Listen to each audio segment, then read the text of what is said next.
I thought I understood business until I worked on site at a D-class apartment complex. Here's what it taught me. Most people think business is just overseeing, leading a bunch of people, looking at spreadsheets, looking at data, but real business is on site, in the nitty-gritty, dealing with people problems. At the end of the day, that's going to be the biggest problem you deal with is people.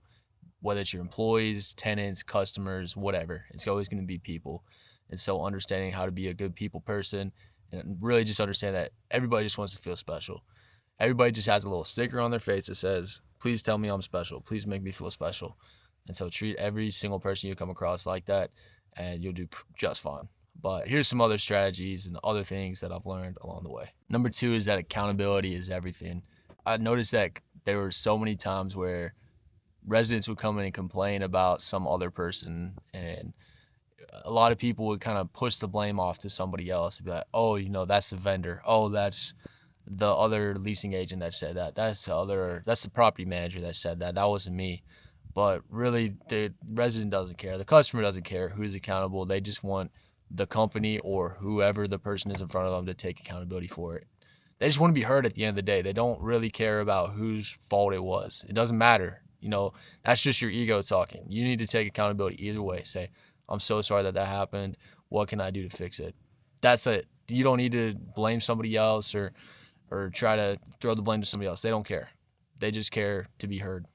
Number three, this goes with accountability, but you need to be calm in the chaos. If something is going on, you need to be the one that can calm people down. If you're gonna combat somebody that's getting mad at you with, you know, more, you know, high energy, more pressure, more, kind of combat back at them, fight fire with fire, essentially, it's just not gonna work for you. You need to be the one that has done this before, that's calm, that's, not freaked out about some situation and not worried, stressed out. You just need to be calm, steady.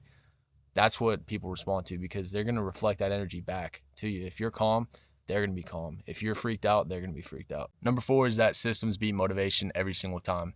Whether it's your own personal discipline or business discipline, it all requires systems.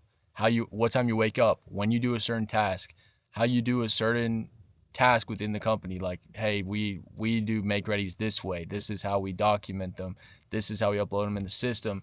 You want to make it to where people are, bought into that system because they're not going to be motivated to do something without it, truthfully. All right, last but not least is number five, and that is every business is an operational business.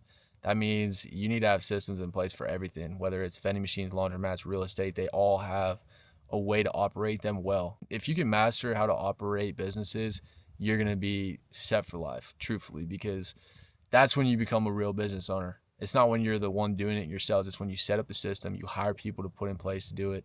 They buy into the systems you got, and then you just let that thing run. It's just a little cash flow machine for you. You just gotta really improve it every single day. And there's always going to be a bottleneck that you need to improve, something where there's not enough throughput, where there's not enough work that's getting done. So an example of throughput, say you're making soda bottles. If you have a bottleneck, it means one of the machines is not producing enough to keep up with the rest of the line of manufacturing items. So you got to figure out how to increase that throughput so that you can get more work done. For instance, at the property I work at, we had a make ready bottleneck, which meant we only had one make ready tech for a 384 unit property, and they have to do all the work themselves. And that's a big problem. We got to improve that bottleneck. That's what I really focused on, was getting that improved. And once you learn that, once you learn how to really identify problems in the system, and then you fix those problems, it's amazing and it's super exciting to do. That's really all I have for y'all in today's video. If y'all have any questions, please leave them in the comment section below, but I'll see you on the next video. Peace.